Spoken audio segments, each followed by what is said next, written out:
La TVT au cœur de l'information.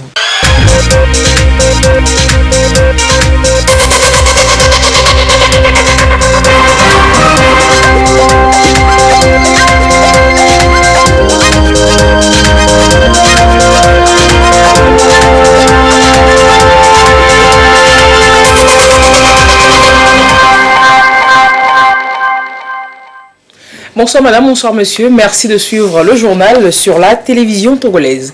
Et nous ouvrons cette édition sur un goût de sel. La forte présence de cet élément dans certains sols est toxique pour plantes, animaux et champignons. C'est une cause importante de désertification, d'érosion et de dégradation des sols et de l'agriculture et plus largement de la biodiversité. Le Togo met en œuvre depuis mars 2019 le projet d'amélioration de la résilience agricole à la salinité. Et après plus d'un an d'exécution, le RESAT est en évaluation. Clarisse Atikle nous en parle. Les minéraux naturellement dans le sol où la salinité des terres touche environ 19 millions de terres cultivables en Afrique subsaharienne. Le Togo bénéficie depuis mars 2019 de l'appui du projet Amélioration de la résilience agricole à la salinité par le développement et la promotion des technologies adaptées aux producteurs vulnérables, RESAD. Agronomes, acteurs du secteur de l'environnement, de l'eau et de l'aménagement du sol, procèdent au partage des résultats obtenus au cours de la première année de mise en œuvre du projet. La première année de la mise en œuvre, il y a eu une prospection qui a été faite au niveau du pays pour pouvoir déterminer les endroits vulnérables.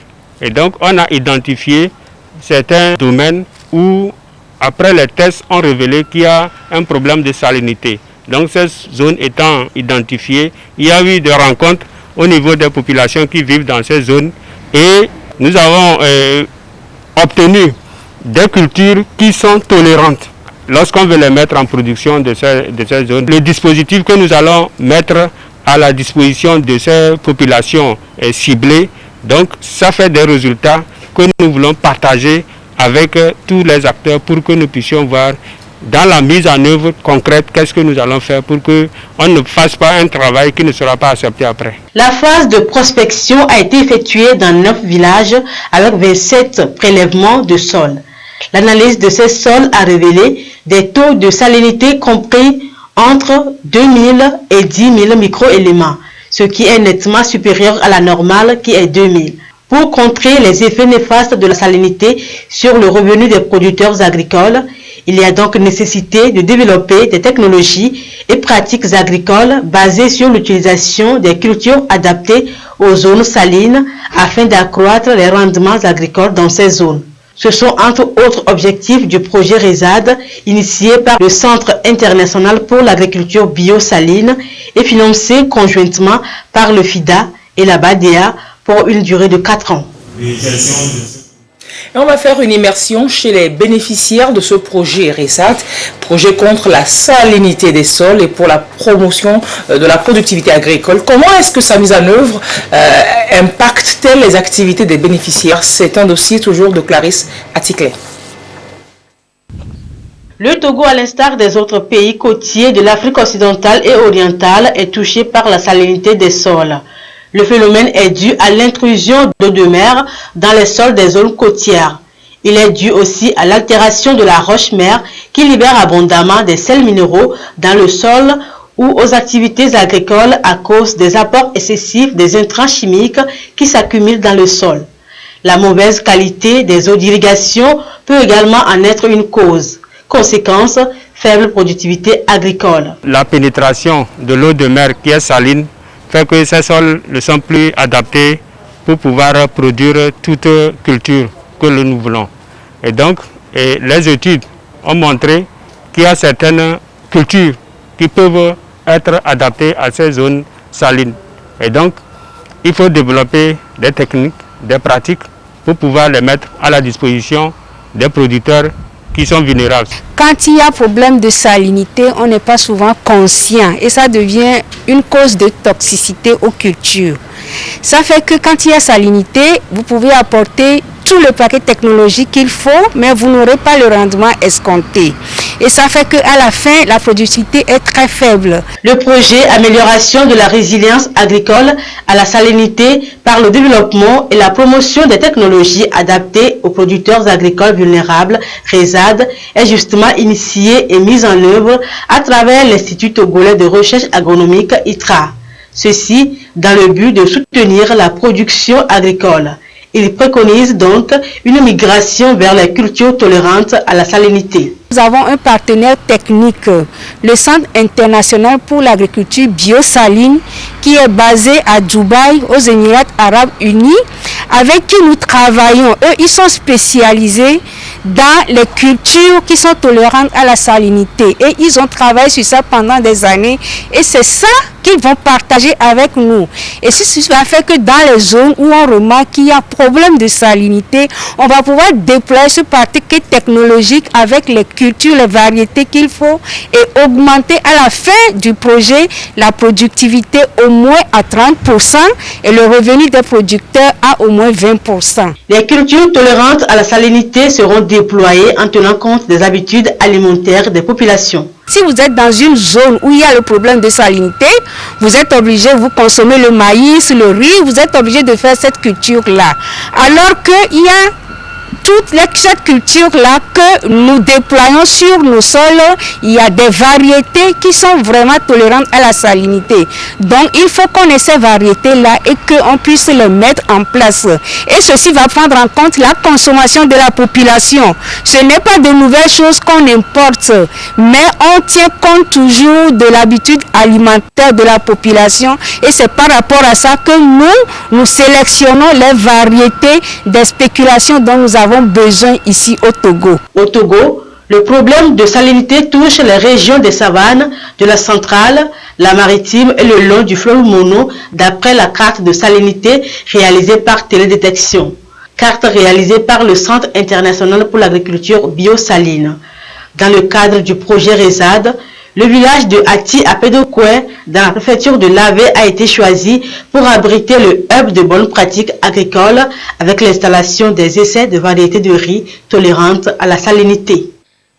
Et la culture du maïs, en certaines de ces variétés, tolère mal le sel, qui a un effet dépressif sur le taux de germination, la croissance et la production en grains. Les producteurs de Tchalo et Alok-Pabendo dans la région centrale en sont relativement épargnés. Ils ont pu vendre 100 tonnes de maïs à l'Agence nationale pour la sécurité alimentaire, comptant pour sa deuxième phase de collecte.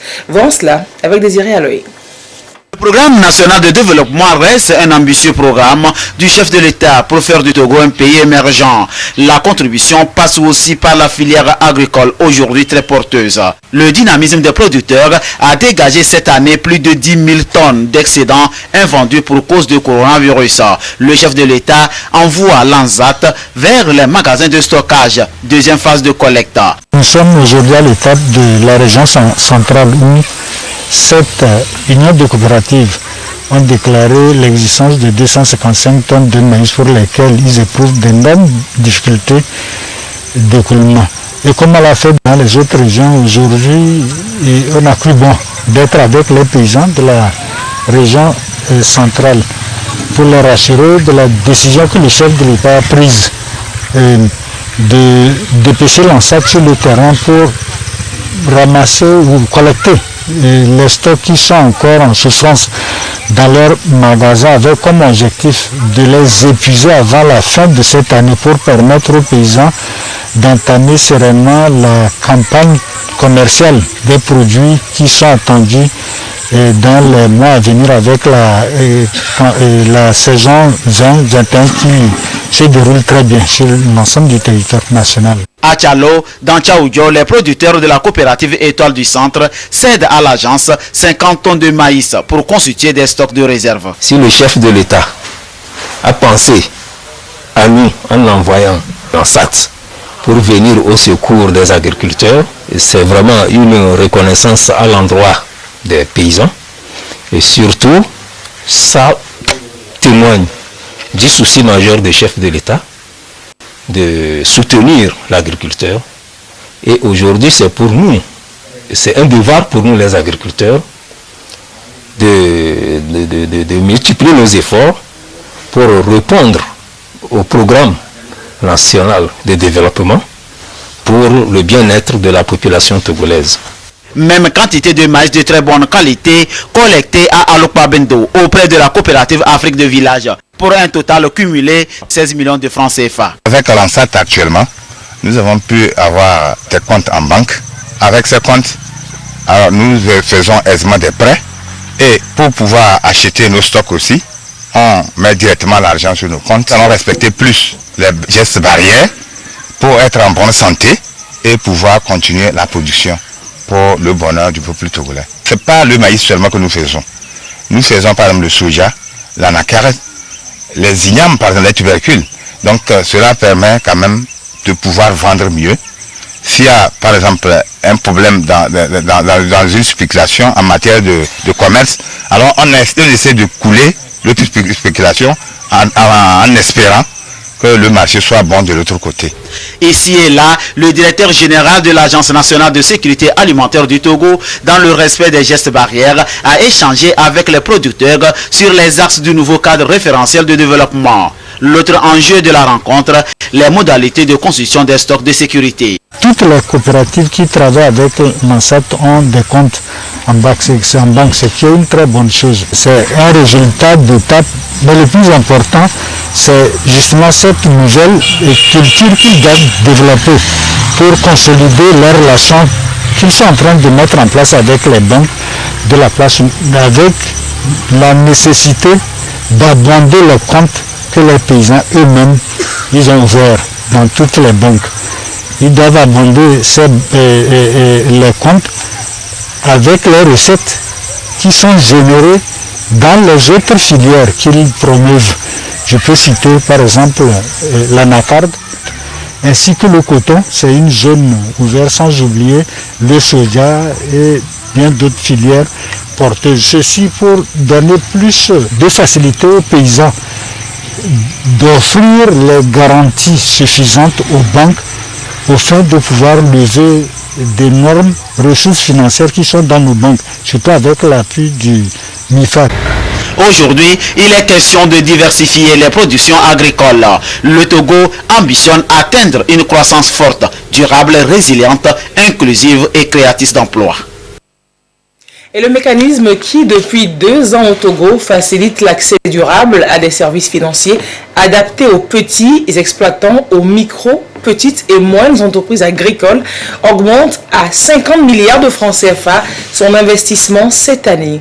Le MIFA, puisque c'est de lui qu'il s'agit, en 2 ans, a fait du beau chemin et promet surpasser les impacts de la crise sanitaire actuelle. Mais voyons déjà ce qui a changé dans le quotidien et les activités de ses premiers bénéficiaires avec Lucassi.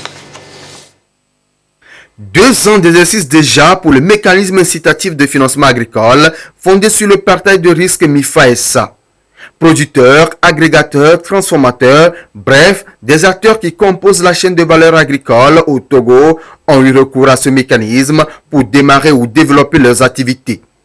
C'est l'exemple de la coopérative Nanimpu installée à Mandouri dans la région des Savanes. Elle a bénéficié d'un financement d'environ 20 millions de francs CFA par l'entremise du MIFA-SA pour mécaniser ses activités agricoles. Ici, la Soucoupa a acquis ce terrain de 20 hectares, alors il y a de cela 5 ans. Mais on n'a jamais réussi à exploiter le quart de cet espace-là. Parce qu'il fallait aller avec la charrue peut-être tantôt, aller avec la daba, avec la houe, ce qui n'était pas vraiment facile.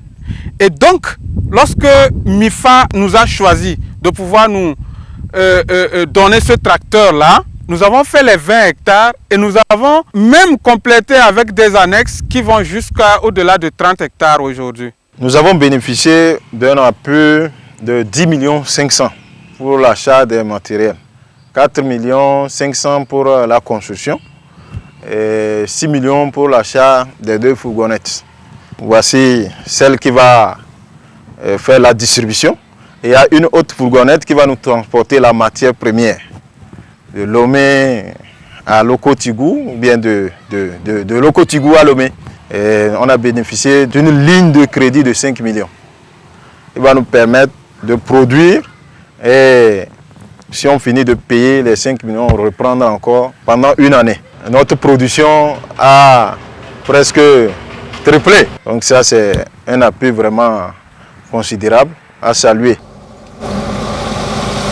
Dans les régions de la Karaï centrale, le MIFA SA a également appuyé et accompagné des structures et coopératives légalement constituées et évoluant dans l'agriculture. Nous avons commencé avec nos propres efforts. On n'avait pas un appui. Le MIFA nous a aidé en intrant. Plus aussi, il a immobilisé aussi les tracteurs pour nous aider à faire les labours. L'arrivée de MIFA nous a permis d'accroître nos activités en quittant de 400 tonnes à 1300 tonnes. Et ça nous a permis également d'avoir du crédit pour l'achat de notre matière première.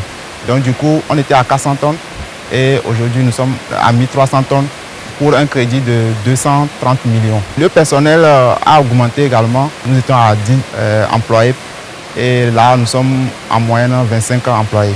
Avant le projet, nous avons 200 à 300 tonnes annuelles de produits finis. Mais là, nous sommes à 800 tonnes de produits finis. L'année dernière, nous avons eu l'appui du MIFA pour approvisionner les semences aux producteurs.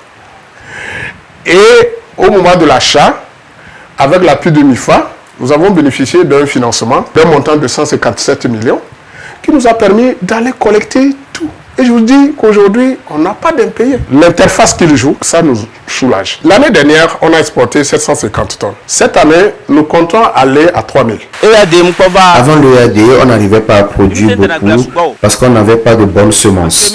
Aujourd'hui, elle nous procure des semences de qualité et nous arrivons à accroître nos productions. En plus, après la récolte, on livre tout directement à la société. Elle nous paie en retour et on gagne beaucoup. On arrive facilement à payer nos loyers, à prendre bien soin de nos enfants et femmes. On n'a qu'un seul mot, merci, et on attend encore plus d'eux.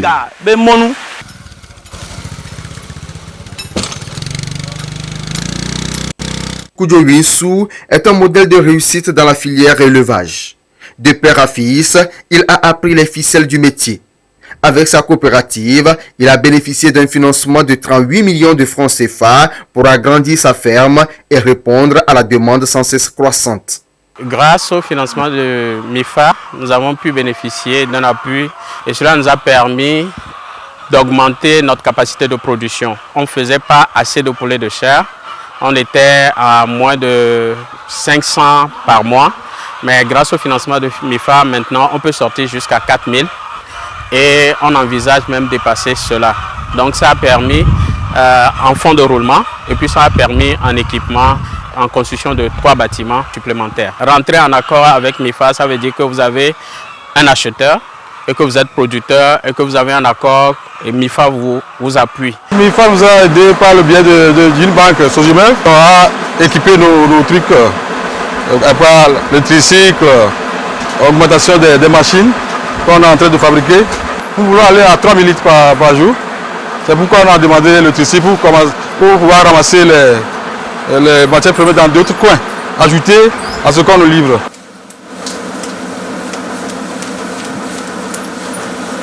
En 2 ans d'activité, le MIFA SA est en partenariat avec 9 institutions bancaires et a facilité des financements pour 14 milliards de francs CFA. Pour l'année en cours, il est en train d'œuvrer pour mobiliser 50 milliards de francs CFA au profit des acteurs de l'univers agricole. Et l'Association nationale pour l'agriculture biologique Anabi au Togo est en tournée sur tout le territoire dans le contexte de son projet d'harmonisation des outils. Les outils du système de contrôle interne et du système participatif de garantie pour le label bio du Togo. L'étape de la région des Savanes a regroupé les acteurs de la filière bio dans les locaux de l'ONG Rafia à Dapaon. Les travaux ont permis aux différents acteurs de s'accorder sur le cadre réglementaire, un cadre qui devra régir le marché bio au Togo. Compte rendu, Tchaznambaga.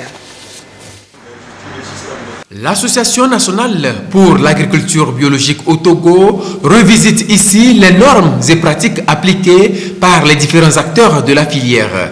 La démarche s'inscrit dans la mise en œuvre de son projet d'harmonisation des outils du système de contrôle interne et du système participatif de garantie pour le label bio togolais.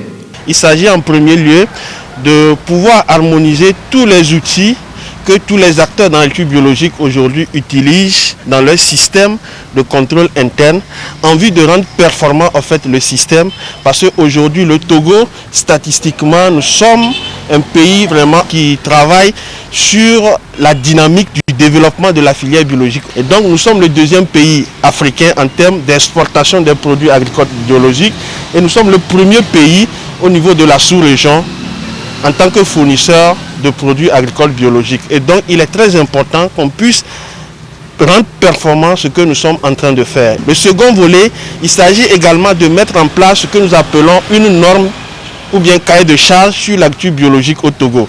Et donc cette norme va permettre à ce que tous les produits issus de ce cahier de charge qui seront rendus disponibles seront vendus sur le marché local. Pour ce second aspect, les acteurs de la filière bio se familiarisent au cours des assises avec le système participatif de garantie, un mécanisme inclusif et moins onéreux pour les communautés à la base. Le système participatif de garantie, c'est une alternative à la certification biologique qui permet de ramener le processus à nos communautés à la base pour valoriser le caractère, la qualité biologique des productions. Entre-temps, l'autre système qui est appelé système de contrôle interne, qui est beaucoup plus connu, permet de certifier les produits conformément aux exigences d'ailleurs, c'est-à-dire les exigences réglementaires de l'Union européenne, des États-Unis, de l'Asie. Alors que nous avons besoin des produits d'une assurance qualité biologique au niveau local. C'est un outil qui est adapté à nos communautés et qui permet aux petits producteurs d'accéder à la garantie biologique à moindre coût. C'est un processus participatif qui implique les acteurs communautaires qui mettent en place leurs exigences réglementaires et qui s'accordent sur un mécanisme de vérification d'assurance qualité pour aboutir à un label bio local. Actuellement, le processus d'ANABio va conduire à un label à l'échelle nationale à travers le cahier de charges qui est proposé actuellement. Les résultats et recommandations issus des présents travaux vont faire l'objet de validation à l'échelle nationale afin que le Togo dispose d'un instrument unique concerté de garantie pour son label bio.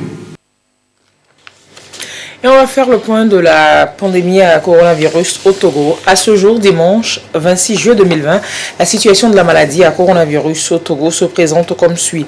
Le nombre de cas confirmés est de 868, 15 nouveaux cas depuis hier. Le nombre de personnes guéries est de 599, 12 nouveaux guéris depuis hier. Le nombre de cas actifs à ce jour au Togo est de 251 et le nombre de décès est de 18. Un nouveau décès depuis hier. Le communiqué, le point donc est signé du ministre de la Santé et de l'Hygiène publique, professeur Moustapha Mijiawa. Et les chiffres au niveau mondial, près de 16 500 000 cas cumulés et plus de 5 600 000 cas actifs sur Terre à ce jour, parlant du Covid-19. Concernant les contaminations, l'Afrique, vous le savez, s'est montrée beaucoup plus résiliente que les prévisions catastrophique de nombreux experts, mais la Banque mondiale en avait déjà parlé en avril dernier, alors que la pandémie de la maladie à coronavirus gagnait presque tous les pays du continent africain. Le Fonds monétaire international vient renchérir. L'Afrique pourrait connaître une récession encore plus sévère que prévu. La chute des revenus pourrait ramener l'Afrique subsaharienne précisément à son niveau d'il y a 10 ans. Explication, Augustin Kossi. Alors qu'il reste jusque-là le continent le moins touché par le Covid-19, l'Afrique pourrait connaître encore une réception plus sévère que prévu. Ce sont les nouvelles prévisions du Fonds monétaire international pour la sous-région. Les pays subsahariens, quant à eux, pourraient être frappés d'une récession avec une chute de revenus susceptible de les ramener à leur niveau il y a 10 ans. Des prévisions qui ont été rendues publiques au début de cette année 2020. La crise sanitaire est suivi d'un fort ralentissement économique sur le fond des mesures barrières, frontières et entreprises fermées, confinement partiel ou total, baisse des recettes fiscales et hausse des dépenses publiques, ce qui devra se traduire par une récession de 3,20% dans la région subsaharienne, une contraction de l'économie encore plus importante que les prévisions faites au mois d'avril, 1,6%. Dans certains pays de l'espace communautaire comme le Togo, alors qu'on projetait une croissance de 5,5%, ces chiffres ont été revus à la baisse, 3% puis à 1%. les conséquences économiques de la pandémie au coronavirus représentent un challenge qui pourrait s'accentuer dans les mois à venir, puisque le risque de voir le coronavirus s'accélérer n'est pas exclu. Cette mise à jour de l'institution multilatérale intervient à un moment où les pays subsahariens envisagent la réouverture de leurs frontières après 3 mois de fermeture. Même si le continent africain s'est montré jusqu'alors beaucoup plus résilient au Covid-19, la pandémie est planétaire. Il pourrait subir les déboires des mesures prises ailleurs. Un plan de riposte commun post-Covid-19 s'avère nécessaire et impératif. Et le Togo ambitionne, on va parler environnement, le Togo ambitionne de reboiser 1 400 000 hectares d'ici à 2030. Sur le terrain, ONG, particuliers et autres structures mènent diverses actions de reboisement pour atteindre cet objectif. À Kamboli, dans le Tchamba, la coopérative Akidjetan a lancé une vaste campagne de reboisement avec plus de 10 000 plants à haute valeur économique. Précision, Désiré Aloé. Le projet Mécanisme forêt et paysan entend créer des paysages résilients face au changement climatique. Le Togo s'attelle afin de contribuer à améliorer les moyens d'existence.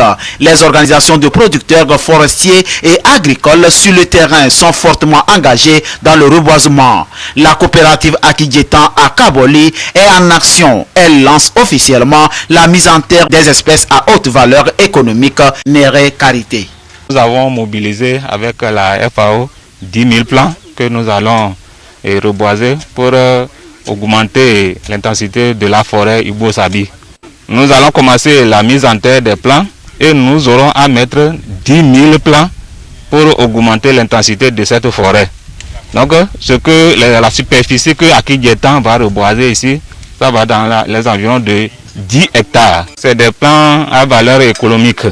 Et puis aujourd'hui, non seulement qu'on veut reboiser, et en un temps record, ça va donner au moins un gain de cause aux membres de la coopérative qui ont reboisé. Donc le néré, il est recherché, le tamarin, le karité. Donc c'est les plans que la FAO, ensemble avec la FAO, on a choisi. Les membres de la coopérative se forment en agroécologie, une pratique désormais recommandée. La FAO, au travers de la coordination togolaise des organisations paysannes CETOP et la centrale de producteurs de céréales du Togo, soutient l'association pour aussi œuvrer à la restauration du couvert végétal. Face aux effets néfastes du changement climatique que nous vivons à l'heure actuelle, je crois que nous devons prendre conscience pour qu'on puisse vraiment associer le bois, associer la nature, réconcilier la nature avec l'agriculture. Certes, on a besoin de manger, mais nous avons besoin de manger aussi sain. Voilà pourquoi au niveau de la CETOP, nous sommes lancés dans la promotion de l'agriculture agroécologique. Donc nous sommes en train de former les paysans aujourd'hui pour que les gens puissent avoir des connaissances requises en exploitant les surfaces, qui puissent également aussi respecter la nature, respecter l'environnement, et pour que le couvert végétal soit encore entretenu pour des générations futures. Les essences que nous leur donnons, nous leur fournissons pour mettre ici, c'est des essences aussi à caractère économique. Une chose, c'est de planter, mais l'autre chose, c'est de pouvoir entretenir. Donc nous exhortons beaucoup les coopérateurs Akidjetan vraiment d'intensifier leur effort pour que les arbres qui seront plantés ici puissent se lever, grandir, restaurer et régénérer cette forêt-là qui est très belle, que nos parents nous ont laissée. Nous les femmes, on est prêts à planter les arbres pour que la forêt soit comme avant. On ne veut plus couper les bois pour faire des charbons. On va suivre les plantes là de près pour que si ça produit, on va trouver dedans, vendre et on va trouver l'argent pour supporter nos familles. L'agroécologie est un thème d'actualité. Il urge alors aujourd'hui de pratiquer une agriculture intelligente. Allez donc à l'école de l'agroécologie, produire en respectant l'environnement afin de contribuer à faire entorse au changement climatique. Le Togo, dans une vision durable, entend reboiser 1 400 000 hectares d'ici à 2030. L'espoir est permis. Les membres de la coopérative Akidjetan à Kaboli jouent leur partition pour matérialiser l'ambition du gouvernement togolais. Et le gros plan de cette édition focalise sur l'incubateur Nounia Lab. Plus de 200 jeunes porteurs d'idées d'entreprise accompagnés et une vingtaine incubés en moins d'1 an. L'incubateur donc Nounia Lab comble déjà l'attente du gouvernement et de ses partenaires en seulement 9 mois d'activité. Il fait d'ailleurs partie des incubateurs de référence au Togo. Concrètement, comment s'y prend-il dans la promotion de l'entrepreneuriat? Élément de réponse avec Ekwe Salah. Joël fait partie des jeunes porteurs d'idées d'entreprise. Il est accompagné par l'incubateur Nounia Lab. Son projet fait la promotion des personnes âgées. Et avec Nounia Lab, il le mène à bien depuis quelques mois. En tant qu'incubé, j'ai bénéficié d'abord du réseautage, de l'accompagnement technique et financier de Nounia Lab. Avec Nounia Lab, j'ai appris à mieux stipuler le magazine. J'ai une équipe déjà qui m'a aidé à mettre en place le projet, à rédiger le business model, de même que le business plan. En plus, nous avons commencé la production d'articles, nous produisons du contenu, nous produisons des vidéos, nous avons une page, nous avons un site en construction et nous avons déjà quelques contrats avec des partenaires qui nous suivent. Donc, l'idée, c'est de mettre l'expérience de ces personnes âgées au service des jeunes pour un monde meilleur. Comme Joël, ils sont plus de 200 jeunes porteurs de projets touchés par les actions de Nounia Lab. C'est dans cette salle de machine qu'ils remuent leur ménage pour créer et innover. Pour ceux qui sont dans les techs par exemple et qui ont besoin de matérialiser leurs idées en application, grâce aux ordinateurs qui sont dédiés, ils peuvent facilement matérialiser leurs idées, soit par la création de sites web, soit par la création d'une application mobile web. Pour d'autres déjà qui sont en train de pouvoir travailler sur leur plan d'affaires, c'est l'occasion pour eux d'utiliser les logiciels comme Word et Excel pour travailler sur leur plan d'affaires et sur leur plan financier. Donc les machines sont dédiées pour la recherche et nous veillons à ce que ces machines soient utilisées à bon escient. Et très tôt, le management a pensé à mettre en place une feuille de temps qui doit permettre à chaque incubé, à la fin de sa journée, de pouvoir retracer les différentes tâches qu'il a exécutées dans le sens de l'avancée de son projet. L'incubateur Nounia Lab accompagne les jeunes dans la réalisation de leurs projets dans une dizaine de domaines: énergie, environnement, agriculture, TIC, agriculture, santé, éducation entre autres. Installé il y a seulement 9 mois, les résultats enregistrés à ce jour augurent un lendemain meilleur. En dehors de l'accompagnement des jeunes qui ont fait évoluer leur entreprise, comme il y a des entreprises de vente donc de kebab par exemple qui vendent la viande de blé, il y a des jus. Nous avons accompagné d'autres jeunes dans la fabrication, dans la mise en place de respirateurs, dans le cas du Covid, des visières et d'autres structures que nous accompagnons pour lever des fonds. Donc, il y a beaucoup de formations qui sont faites et qui continuent pas d'être faites. Et nous trouvons que l'avenir nous est plus prometteur que nous l'avions imaginé au départ. Ici, nous leur donnons un cadre convivial qui leur permet de travailler, de développer, de mettre en place leurs prototypes et autres. Au même moment, nous les accompagnons aussi dans la recherche de financement, en les mettant en contact avec des structures comme les banques ou d'autres structures qui peuvent les financer. La première chose que nous visons, c'est de participer activement à la vision de faire du Togo un hub de créativité, à l'entrepreneuriat et de faire du Togo un centre d'impact social en Afrique. Et les partenaires s'y engagent pour plus de résultats. Aux côtés du gouvernement, le programme des Nations Unies pour le développement qui a aidé à l'installation du lab. Il appuie la structure de diverses manières. Dans les discussions que nous avons eues avec le gouvernement, il était question effectivement de voir comment le PNUD peut accompagner le gouvernement dans tout ce qui est entrepreneuriat des jeunes, dans tout ce qui est création de start-up, dans tout ce qui est innovation, mais surtout comment aider le gouvernement dans sa politique d'emploi des jeunes.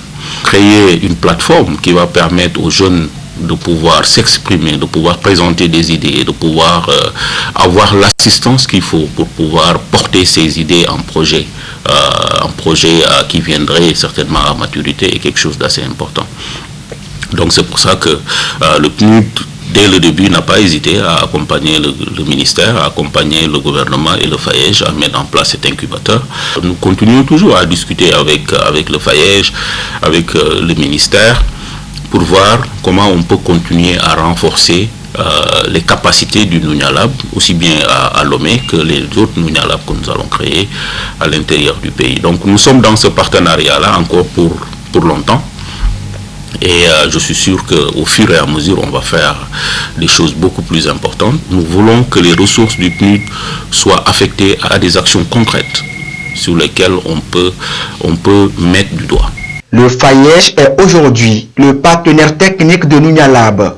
Son apport à la structure ne s'arrête pas seulement au volet financement. Il apporte également son expertise aux jeunes dans la concrétisation de leurs idées d'entreprise. Nous avons travaillé pendant 7 ans à identifier, à structurer des jeunes porteurs d'idées d'entreprise. Et ces jeunes-là ont besoin d'un cadre de créativité, d'un cadre d'innovation qui leur permet de mettre en œuvre ces projets-là et surtout qui leur permet de créer de la valeur suite à cette première phase d'incubation. De l'autre côté, nous accompagnons aussi à travers l'incubateur Nunya Lab des jeunes qui sont en croissance.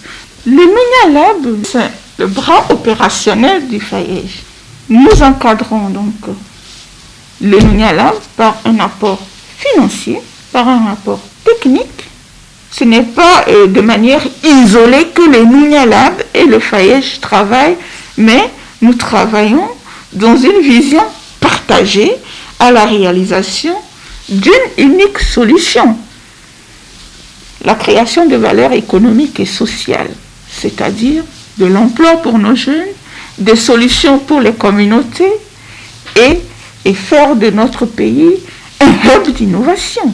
Le gouvernement compte créer des incubateurs Nunya Lab dans toutes les régions du pays. Les résultats induits par Nunya Lab de Lomé donnent de l'espoir pour la mise en place de celui de Kara dans les mois à venir. Et signaler que les professionnels du pétrole au Togo se sont dotés cette semaine d'une représentation légale pour défendre leurs intérêts. Le groupement des professionnels des pétroliers nationaux avec à sa tête un bureau exécutif de 3 membres élus pour 1 an. Les détails, Marie-Ange Bida. C'est un cadre légal instauré pour défendre l'intérêt collectif. Un bureau exécutif de 3 membres élus lors de cette assemblée générale constitutive. Les opérateurs économiques marketeurs ont enfin une interface. Les difficultés liées à l'approvisionnement en carburant, à l'environnement de travail vont être désormais mieux gérées. Nous avons simplement décidé qu'après toutes ces années, une organisation pour nous réunir et échanger des idées. Et si d'autres en ont aussi, ils sont invités à le faire pour que nous puissions avancer. Nous avons une vision très grande. À partir d'aujourd'hui, au moins, nous pouvons dire que nous sommes légalement constitués. La première des choses, c'est d'essayer de comprendre comment l'industrie fonctionne à différents niveaux. Nous avons des problèmes avec nos partenaires. Nous avons des problèmes entre nous-mêmes. Nous ne sommes pas là pour allumer des feux. Que Dieu nous en garde. Pas du tout. Donc on veut s'organiser nous-mêmes d'abord, entre nous, comment on travaille, quels sont nos problèmes, et on va essayer de les régler. Le groupement des professionnels des pétroliers nationaux compte s'élargir plus tard à tous les marketeurs partageant la même préoccupation. Le bureau actuel est élu pour un mandat d'1 an. Et c'est sur cette information que s'achève ce journal. Merci de l'avoir suivi. À 22h30, vous avez rendez-vous avec Yata Aratem. Restez sur la TVT pour la suite de ces programmes. Au revoir et à très bientôt.